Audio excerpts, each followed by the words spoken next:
Tardes. Voy a hablar sobre el audiovisual, un modelo de aprendizaje en el mundo actual.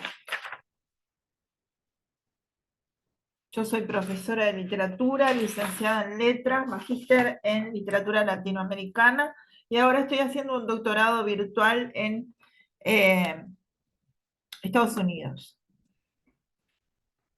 Introducción. Se encuentra un cambio fundamental en la cultura, en la realidad actual de comienzos de la tercera década del siglo XXI. Este cambio de la sociedad globalizada está estrechamente relacionado con la tecnología y abarca absolutamente todas las esferas de la sociedad. Los medios audiovisuales han cobrado una importancia fundamental dentro de la cultura cotidiana. Debería existir un método para aplicar en la enseñanza que permitiera potenciar el atractivo de lo audiovisual para las actuales generaciones, trasladándolo hacia el aprendizaje. El propósito de este ensayo es investigar la forma de enseñanza a emplear, tomando lo audiovisual como un insumo. El aporte teórico que se piensa implementar es la reflexión en torno a la evolución de la tecnología y su aplicación igualitaria dentro del sistema de aprendizaje. El aporte o significación práctica estaría ligado a la aplicación del audiovisual en el aula y su asimilación como una forma diferente de adquisición de conocimiento. La novedad científica de este ensayo estaría asociada a una nueva percepción del fenómeno audiovisual como fundamental para la comprensión de la realidad actual. El problema práctico. El planteamiento del problema está ligado a las preguntas sobre la evolución de la enseñanza en relación al audiovisual, siendo algunas de ellas: ¿qué impacto tiene la tecnología en la cultura? ¿Cómo se relacionan los medios audiovisuales para la comprensión de la realidad actual? ¿Qué rol juegan los medios audiovisuales en el cambio de la realidad de la enseñanza? ¿Cuál es el método para la adaptación de la tecnología a los diferentes niveles de educación? El tema de empleo de los diferentes elementos que van surgiendo por la tecnología y su avance e impacto dentro de la cultura, no es un tema nuevo. Si se considera la preocupación del filósofo y crítico alemán Walter Benjamin en torno a las imágenes, se comprueba que la evaluación de la incidencia de las innovaciones tecnológicas siempre existió. Benjamin planteaba que el empleo de la fotografía, que en ese momento estaba en expansión, no olvidemos que Benjamin tuvo su vida entre 1892 y 1940, implicaría, por una parte, una democratización de las imágenes, pero a la vez un riesgo de que se volviera una acción fugaz, abro cita, una acción fugaz, efímera, anónima e industrializada. Esto lo saco de esta última cita: Dussel, Imágenes y Pedagogía, algunas reflexiones iniciales. A Benjamin entonces le inquietaba el empleo de la fotografía sin un epígrafe que explicara lo que se quería transmitir y que corría el riesgo de perderse su singularidad. Sin embargo, hoy se puede comprobar que no se produjo el fenómeno que él se cuestionó. Por el contrario, la mayoría de las imágenes que circulan en los medios no tienen una explicación y se ha democratizado de tal forma que hasta los niños más pequeños que cuenten con un celular pueden realizar la toma de una foto. Es decir, el planteo es que no siempre la tecnología avanza de la forma esperada en relación a la cultura. Negarse a su empleo sería un error, puesto que es innegable su impacto dentro de la sociedad actual.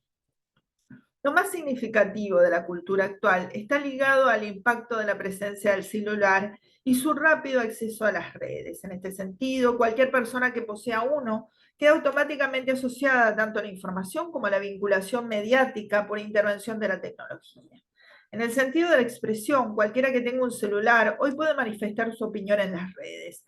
Este es un aspecto liberador, puesto que la voz antes oprimida, que podía ser expresada solo por unos pocos, hoy se puede expresar libremente por las redes y llegar a gran cantidad de personas automáticamente. El problema ahora es el siguiente: la cantidad de mensajes es tan abrumadora que el mensaje de cada uno ha vuelto a perder validez, simplemente porque es uno más dentro del gran oleaje de mensajes y se pierde como una ola en un mar. Es decir, si alguien expresa su opinión, tiene que tener además otros mecanismos dentro de la sociedad para que este mensaje sea considerado de alguna manera. De lo contrario, será una opinión más, una perspectiva que se pierde en la cantidad de puntos de vista sobre el tema. La cantidad de información hoy es tal que nadie puede estar atento a todas las opiniones ni a todo lo que se transmite mediante las redes.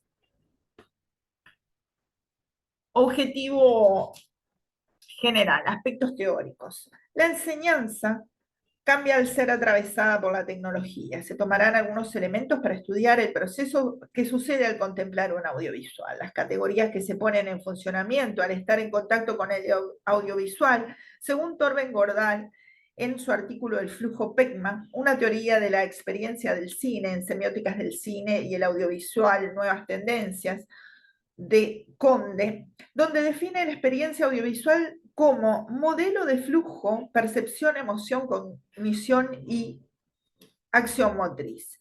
Cierro comillas. Denomina flujo PECMA por sus siglas en inglés, percepción, emoción, cognición y acción motriz. Este flujo es lo que sucede en el juego y la intervención del jugador. Percibe lo que ve por su vista y sus oídos. Esto le causa una emoción que se enlaza con su cognición sobre la vida y su interrelación con lo que esté contemplando. Por último, sucede la acción motriz o respuesta de acción en algún sentido, realizando algún acto en el juego para seguirlo y avanzar. Esto es lo mismo que sucede también en el audiovisual. La definición de percepción, según la RAE, es la sensación interior que resulta de una impresión material hecha en nuestros sentidos. La contemplación exige la atención del sentido visual que lleva las imágenes al cerebro por medio de la audición. Se puede escuchar lo que se está transmitiendo y también incorporar a nivel cognitivo esta imagen auditiva.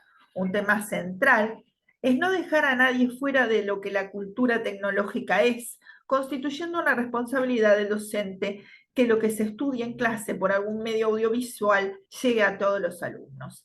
Siguiendo a Freire, abro cita, ninguna pedagogía realmente liberadora puede mantenerse distante de los oprimidos, vale decir, eh, hacer de ellos seres desdichados, objetos de un tratamiento humanitarista, para intentar a través de ejemplos sacados de entre los opresores la elaboración de modelos para su promoción. Los oprimidos han de ser el ejemplo en sí mismos en la lucha de su redención. Cierro comillas. La tecnología debería servir para comprender mejor el mundo y no para que se produzca una desvalorización del individuo. La democratización de la tecnología provocaría, en cierto sentido, la eliminación de la contradicción de la que habla Freire en el siguiente pasaje de Pedagogía del Oprimido. Abro cita. La razón de ser de la educación libertadora radica en su impulso inicial conciliador. La educación debe comenzar por la superación de la contradicción educando-educador. Debe fundarse en la conciliación de sus polos, de tal manera que ambos se hagan simultáneamente educadores y educandos. Cierro cita. En este sentido, la tecnología ayuda a la eliminación de la intermediación, puesto que no necesariamente el aprendizaje está vinculado a la presencia del educador. El alumno puede aprender solo si es que le interesa algún tema en particular, por eso la tecnología es profundamente democratizadora si se la considera desde el punto de vista del libre acceso al conocimiento. El tema es si la persona tiene la motivación de realizarlo o no, es decir, la disposición al aprendizaje y al no malgastar el tiempo en otras miles de distracciones y entretenimientos que se encuentran en la red. Lo que plantea Agustowski en la creación audiovisual en la infancia es la educación en los medios. El cambio de la realidad de la enseñanza se encuentra ligada a las nuevas construcciones que se presentan en los audiovisuales y la educación en los medios, también denominada alfabetismo mediático, sienta sus bases sobre una noción fundamental. Los mensajes de los medios son construcciones. Lo importante al seleccionar una película que se va a llevar al aula siguiendo a Inés Dussel sería desarmar la oposición entre escuela y cultura visual. En este sentido, por medio de una película que aporte nuevas perspectivas, se seguiría la premisa de La Rosa en el sentido de la mostración y exposición en el cine de un acontecimiento ético y singular. Siguiendo a Silvia Díaz Guerrero y Manel Gertrudis Barrio, en el cine como metodología didáctica, análisis temático de la literatura, ellos establecen que por una parte la incorporación del cine al aula es beneficiosa porque, abro cita, el lenguaje cinematográfico y el audiovisual, por extensión, forman parte ineludible de la experiencia cotidiana de nuestros estudiantes, por lo que la exposición en las múltiples pantallas constituye inevitablemente aprendizajes no formales que tienen un extraordinario peso en su forma de percibir y relacionarse con la sociedad.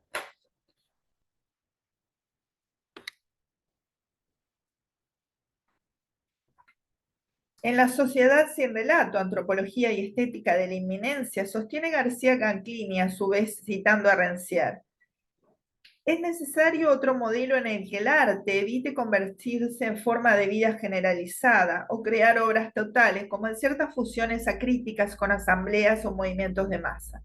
Tampoco se trata de convertir a los espectadores en actores, como en el activismo de los años 60. La eficacia practicable del arte es, según Rancière, una eficacia paradojal que no surge de la suspensión de la instancia estética, sino de la suspensión de toda relación determinable entre la intención de un artista con una forma sensible presentada en un lugar de arte, la mirada de un espectador y un estado de comunidad.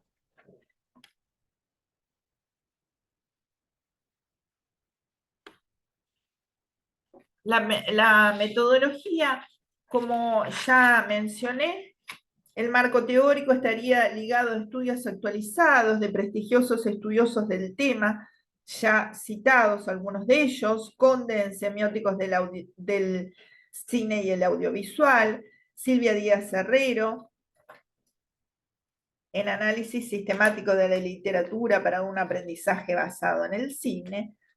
Mi posición es que en el futuro de la educación se empleará mayoritariamente lo audiovisual para la adquisición de conocimientos. La cultura en general estará más asociada a lo audiovisual que a lo físico y real del objeto libro. Esto no significa la desaparición de la lectura ni de la literatura, sino el definitivo pasaje al libro virtual a mediano o largo plazo. La importancia del problema es la jerarquización de la forma de aplicación de la metodología del empleo del audiovisual para potenciar su aprendizaje. El problema de la adecuación del audiovisual al sistema educativo es un tema de interés mundial en la actualidad, ya que la tecnología avanza de forma acelerada y su adaptación al sistema de enseñanza es compleja. Es una temática de problematización en estos días el hecho de la variación de las formas de educación y el cuestionamiento de las tradicionales formas de la enseñanza. En este sentido, no parece haber un cuestionamiento a las tradicionales formas de enseñanza, sino que no hay una conciencia colectiva de lo prioritario que significa aceptar la evolución de la tecnología y su impacto en la vida actual del siglo XXI. Análisis y discusión de resultados.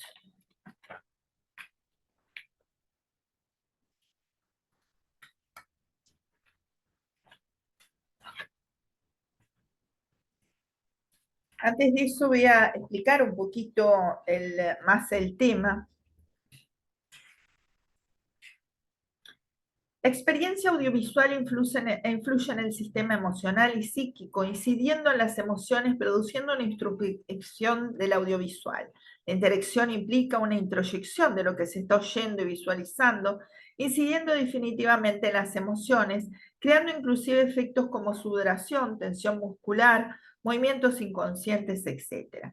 La producción del PEGMA surge por la activación en el cerebro de la comprensión de los relatos o narraciones que se están presenciando y que constituyen una unidad de sentido con la influencia de las percepciones de la realidad. El impacto de la tecnología en la cultura es indiscutible. Cada vez más se hace necesaria la adaptación de los antiguos métodos de la enseñanza a lo que es la cultura de las redes y la Internet. Los niños aprenden por Internet sin una guía específica. El aprendizaje de lo malo y lo bueno viene dado implícitamente en cada video que ven los niños o adultos y en cada material audiovisual que les llega a su celular. El tema sería la traslación de esa tecnología del entretenimiento a una tecnología de aula, con una tecnología que estuviera guiada con fines pedagógicos y sirviera a los niños a aprender de una forma amena. Se deberían usar las tensiones que existen entre submetas y metas para la enseñanza de todas las disciplinas. Torben Grodal se refiere a las diferencias entre metas y submetas en relación con lo audiovisual. Abro cita: La tensión puede transformarse en relajación cuando se cumplen las metas. Esto aplica cuando se alcanzan las metas principales, pero el logro de una submeta o de una submeta, perdón, el logro de una submeta o de una subsubmeta puede cambiar la configuración perceptiva y emocional de tal manera que se pueda volver urgente una nueva submeta o una subsubmeta. Y por lo tanto tenemos un flujo pegma-pegma-pegma. Esta acción motora es el paso al solo en términos de la arquitectura cerebro-cuerpo. En la vida real, el flujo no necesita comenzar con una percepción. Una persona puede recordar que quiere algo y ese puede iniciar una nueva dirección del flujo. En las películas, sin embargo, es la percepción de actividades en la pantalla lo que da pie para simulación del flujo del espectador, incluso a pesar de que el flujo en ese mundo diegético o narracional pueda iniciarse en el interior de la mente del protagonista. Cierro cita.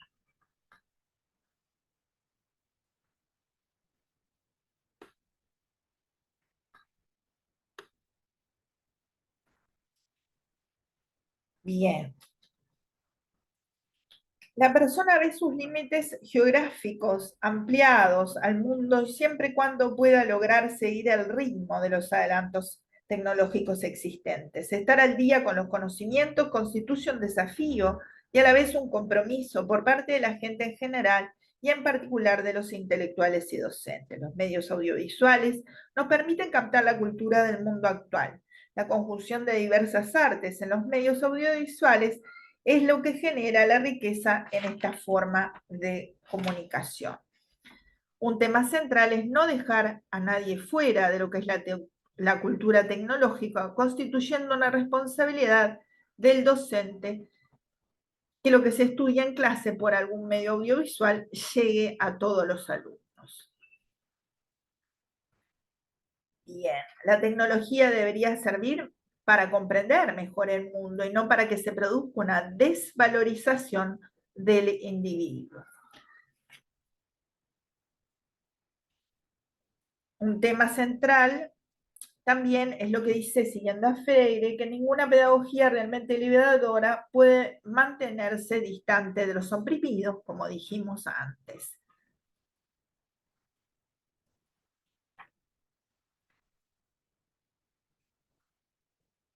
Hay un corto en Cine Educa, realizado en Uruguay del año 2018, que se llama Paraje Samurai.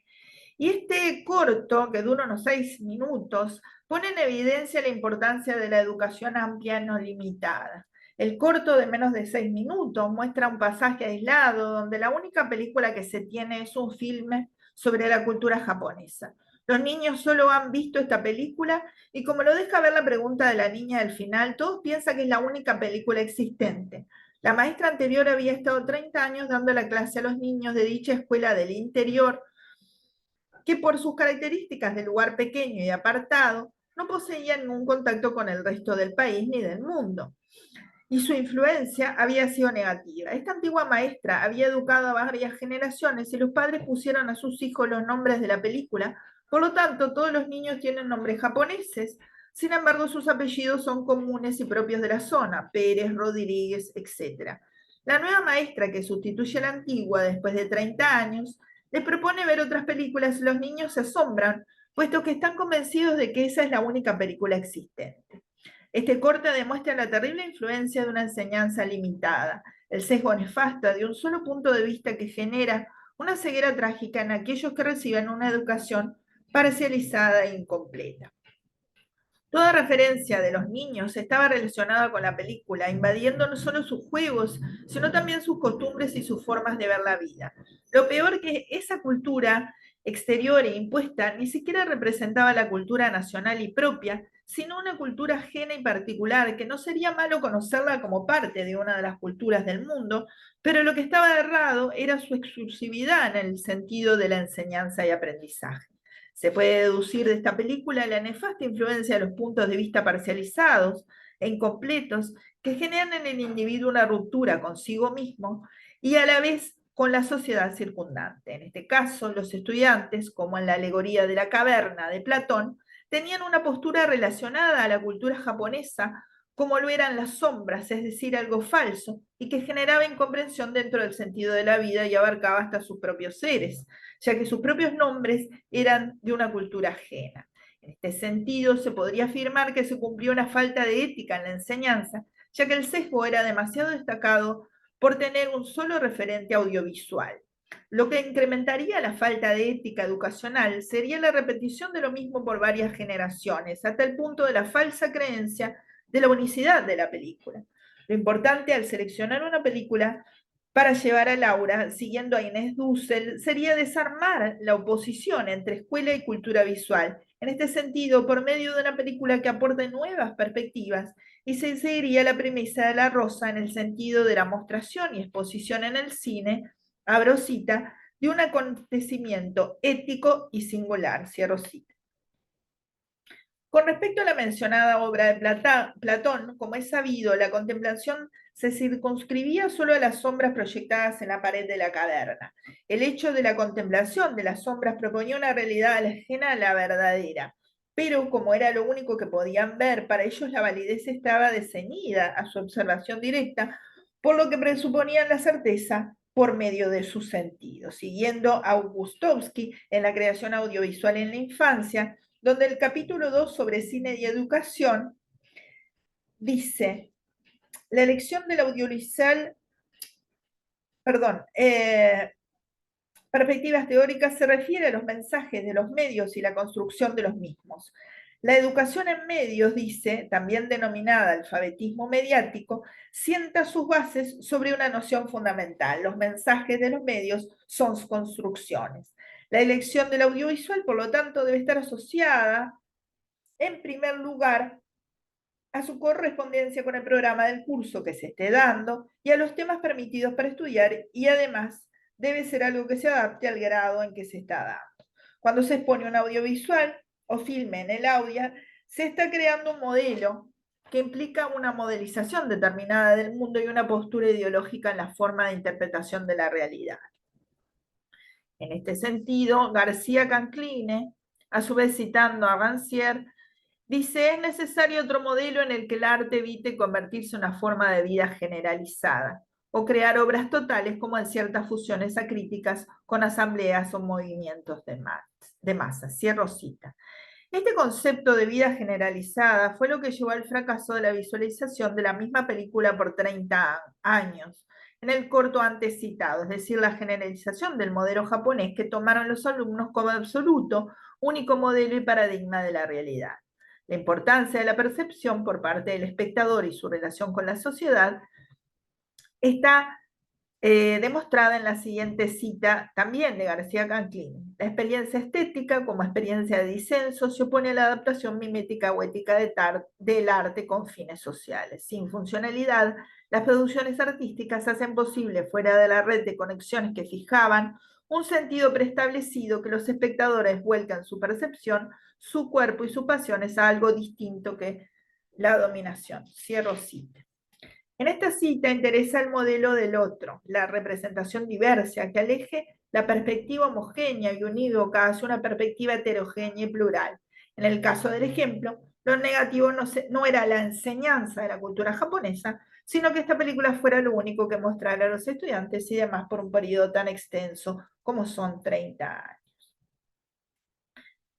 Ya definió Lotman en Semiósfera la semiósfera en su obra Cultura y Explosión. La semiósfera es el espacio semiótico necesario para la existencia y el funcionamiento de los lenguajes, no la suma total de los diferentes lenguajes. En cierto sentido, la semiósfera tiene una existencia previa y está en constante interacción con los lenguajes. Cierro cita de Lotman. Tomando esta definición, Molero y Finol sostienen que su modelo favorece, abro cita, al estado dinámico de un sistema semiótico que atañe al arte, a la comunicación y a la cultura. Presenta mecanismos semióticos inmanentes y también extratextuales en una relación extoro-receptividad-interceptividad. Yo realizo una propuesta audiovisual relacionado a el hecho de la comunicación La palabra communis viene del latín que significa tener algo en común. Lo que se tiene en común en este caso está intermediado por la consigna primaria que es ver determinado audiovisual. La consigna secundaria sería responder a las ciertas preguntas en base a lo que se ha visualizado, escuchando y percibiendo el desarrollo del audiovisual. Siguiendo a Jacobson, los 6 elementos que constituyen el acto de comunicación: emisor, receptor, mensaje, canal, código, contexto. La emisora de la clase es la docente, los receptores los alumnos y el mensaje es el tema. El canal habitual está constituido por las palabras, las ondas sonoras, el sistema de fonación, el código lingüístico, tanto verbal como escrito, y el contexto, todo lo que rodea la comunicación. Por ejemplo, no es lo mismo dar clases en un liceo secundario de edades regulares a dar clases en un secundario de adultos, ¿no? Tenemos en cuenta en este sentido el feedback o retroalimentación, donde los receptores pasan a ser emisores y donde aquel diálogo en contemplación del audiovisual genera entonces algo diferente. El acto de comunicación se hace más complejo cuando se intermedia la clase con la proyección de un audiovisual. Analizaré las variantes que se producen. Por un lado, asociadas al cambio de emisor y por otros asociados al cambio de código. El cambio de emisor se produce al permutar la docente por el audiovisual. La diferencia fundamental es que la docente suele repetir el tema una y mil veces, con sinónimos y diversas explicaciones, pero el audiovisual obviamente sigue su curso y se proyecta en la totalidad. Si bien se podría visualizar de nuevo si es que los alumnos no han entendido, pero por lo menos en una primera vista no explicaría tanto como como la misma profesora, a no ser que fuera algún material expresamente preparado por la propia docente o algún material específicamente creado para el aprendizaje y ya inclusiera las reiteraciones y definiciones pertinentes. En el caso que no sea elaborado para la educación, como lo es la mayoría del material audiovisual, se podría aprovechar para el aprendizaje de nuevas palabras y en lugar de ser introducidas por la profesora, que los alumnos tuvieran que notar e investigar las palabras que les son desconocidas. De esta manera se estaría estableciendo un método de comprensión del material. Además, en lo que respecta al lenguaje, muchas veces es traducido, por lo tanto se tienen divergencias por los usos lingüísticos según sea el lugar de donde haya realizado la traducción. Serviría entonces para ampliar el vocabulario del idioma y discutir sobre las diferentes palabras y usos lingüísticos en las diversas zonas de América Latina. Por lo tanto, el código ya no sería solo el lingüístico escrito y verbal, sino que el audiovisual despliega una cantidad de códigos visuales y sonoros, sobre todo que inciden en el tema. Incide también la percepción y comprensión del tema que se esté proyectando. Puede suceder que haya códigos que no se entiendan, por ejemplo, que no se capte el acercamiento a un primer plano de un personaje o el pasaje de un plano general a un plano medio. La docente debería posteriormente referirse en detalle a esos efectos. Bien. Asimismo, se deben considerar los ruidos, que son todas las interferencias que se producen en el transcurso de un audiovisual en el aula. Pueden ser sonidos del exterior de la clase o del propio interior de la clase. El impacto de la tecnología en la cultura es tal que ya se previenen los profesores de la manera de cómo los estudiantes pueden emplear el chat GPT para evitar la copia. Hasta hace poco tiempo, aunque estuviera Internet, si se hacía una pregunta con un determinado tipo de razonamiento no se lograba encontrar en Internet. Sin embargo, ahora los avances de la tecnología hacen que se puedan realizar analogías muy complejas, relatos, comparaciones, etc.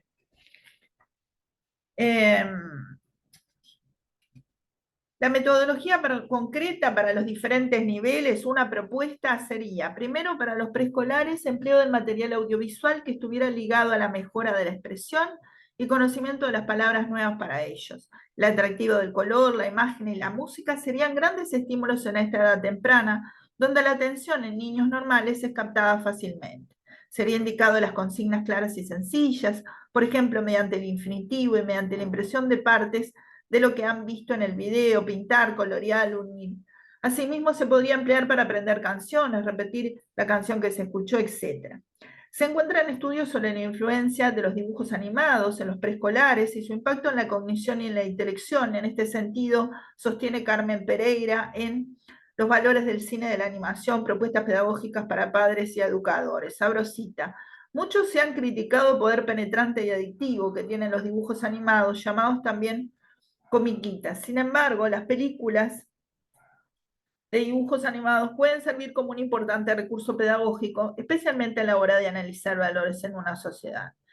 El valor de lo que aporta, hasta ahí la cita, el valor de lo que aporta Carmen Pereira es que a la hora de enseñar puede servir todo lo que atraiga al alumno según su edad. Es decir, para los más pequeños puede servir como una forma de aprender. En este sentido, encuentro un ejemplo que son, por ejemplo, los conocidos dibujitos de los Teletubbies. Este dibujo animado fue muy criticado porque justamente no capitalizaba todo lo que proponía. Había una intención general de enseñar, además de proporcionar entretenimiento. No obstante, había un profundo error. Los Teletubbies hablaban mal, no modulaban bien las palabras, por lo tanto eran incomprensibles para los niños preescolares. Es un caso que yo indicaría como no aconsejable para aprender. La madre siempre debe procurar que el niño vea aquello que lo invite a avanzar y no a entreverarse con malas formas de dicción, sobre todo en las edades más tempranas de la vida. Lo que sostiene Carmen Pereira sería que se capitalizara por la parte de los docentes a todo nivel el empleo de los dibujos animados para enseñar.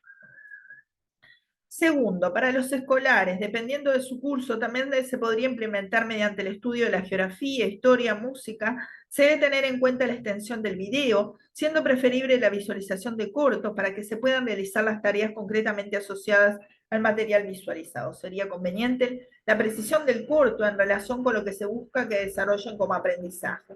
Se encuentra ya en la plataforma CREA de Uruguay mecanismos de elaboración de evaluaciones por diferentes tipos, múltiple opción, desarrollar la pregunta de forma escrita. El docente podría conjugar la evaluación audiovisual con el material proyectado. En este nivel conviene en general el empleo de los diferentes tipos de audiovisuales donde se produzca la analogía de la realidad. Tercero, a nivel de la educación secundaria, he encontrado influencias de los dibujos que veían en la niñez los alumnos, que han sido positivos a la hora de estudiar. Me refiero a Hércules, que aportaba la enseñanza de los dioses y sus funciones. Hay una generación que vio positivamente muy influida por este dibujo, ya que al dar textos como obras de la antigüedad como greco-latina, como Ilíada o Odisea, los estudiantes reconocen a los dioses y recuerdan sus atributos y funciones, siendo muy positivo a la hora de entender el texto, puesto que ya es un conocimiento que tienen incorporado y asociado a su infancia, está permeado en general de una percepción afectiva agradable. No se debe olvidar que el cine y lo audiovisual está profundamente ligado a las percepciones de los sentidos, por eso puede ser algo que sirva para capitalizar un conocimiento en el sentido de lo positivo y agradable o deseable. Los adolescentes en secundaria también cuentan con la plataforma CREA, que les puede ayudar en este sentido, como dije anteriormente. Hay películas especiales, por ejemplo, La habitación de Fermat. Su visualización estudio sería un método para el estudio de la asignatura de matemáticas, la contestación de preguntas que no solo correspondieran a la disciplina en sí, sino que trataran de inferencias lógicas que partieran del argumento y de la trama de la película. En cuarto punto, a nivel terciario, el empleo de las tecnologías se ha extendido después de la pandemia, ya que existen varios cursos semipresenciales que pueden seguir los estudiantes de diversas zonas del país, sin necesidad de estar en la capital mismo como sucedía anteriormente. Este tipo de recursos, la docente da clases virtuales a las que se deben conectar los alumnos en forma sincrónica, existiendo un límite de faltas según los cursos. En cuanto al nivel secundario, también, por ejemplo, en preparatorio, yo he dado lo que es la contemplación de películas como Romeo y Julieta, y entonces se puede partir de ahí para luego estudiar y llevarlo al texto, al libro, y que la película sea una forma de que conozcan todo el texto de alguna manera. Y en ese caso se debe llevar el audiovisual a la clase. Algunas reflexiones finales. Como conclusión, la incidencia de los medios audiovisuales en la sociedad de la cultura es innegable. Este salto tecnológico de la sociedad globalizada está incidiendo en la vida diaria de cada persona, y lo plausible sería explotar esta modificación y dirigirla positivamente hacia la educación. Estos avances tecnológicos, que abarcan absolutamente todas las esferas de la sociedad, introducen nuevas perspectivas en la percepción de la realidad ligada justamente al impacto audiovisual. Sería deseable un método para aplicar en la enseñanza, para que los medios audiovisuales en general y el cine en particular fueran útiles para el conocimiento. Como se ha señalado arriba, se incluye en lo audiovisual las clases grabadas en Internet y muchos otros recursos que exceden los límites de la cinematografía. El aprendizaje debería acompañar a los recursos, a los adelantos tecnológicos, perdón, y como estos se expanden en progresión geométrica, del mismo modo deberían acompasarse las formas de conocimiento. La cultura ha sido permeada por todo el sistema audiovisual, generando una introyección de lo que es consumido a nivel global. Los medios audiovisuales son un medio para la comprensión de la realidad actual y se deberían emplear para un cambio de la realidad de la enseñanza. En cierto sentido, en la actualidad se podría revertir lo que es la falta de palabra en la generalidad de la población, ya que por medio de la tecnología se podría relacionar y alcanzar a comunicarse. En la realidad actual, al comienzo de la tercera década del siglo XXI, se encuentra una bisagra, puesto que se percibe la evolución tecnológica, pero aún mantiene los anteriores métodos de enseñanza, porque es la base de la formación de las generaciones anteriores. No es fácil la evolución de lo antiguo hacia lo nuevo, sobre todo en los mayores, sin embargo, hay en general un deslumbramiento de todas las generaciones hacia lo tecnológico. La curiosidad natural del ser humano y su inquietud innata hacia el progreso implican la evolución social necesaria para el despegue hacia nuevas formas de enseñanza. Muchas gracias. Hasta aquí entonces la ponencia.